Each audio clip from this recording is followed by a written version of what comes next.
how to use Netflix new natural language search feature. Hey everybody, welcome back.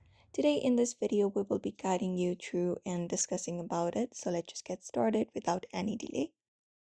So, the first thing you may understand is the new feature, the search is and test available, experiment available within Netflix for now.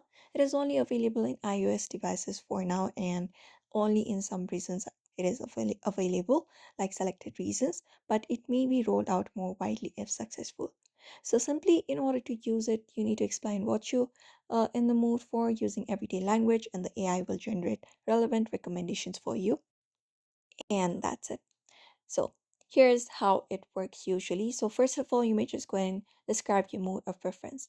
You can use different keywords or phrases such as show me something to cheer me up or a romantic comedy with a happy ending.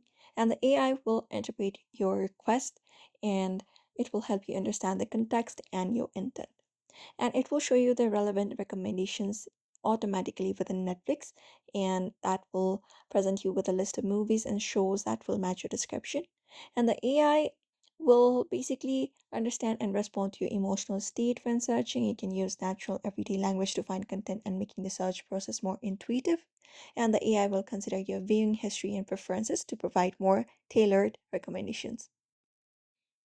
This new way of search in Netflix will basically help you explore ways to bring generative AI to discover more experience, starting with a search feature on iOS.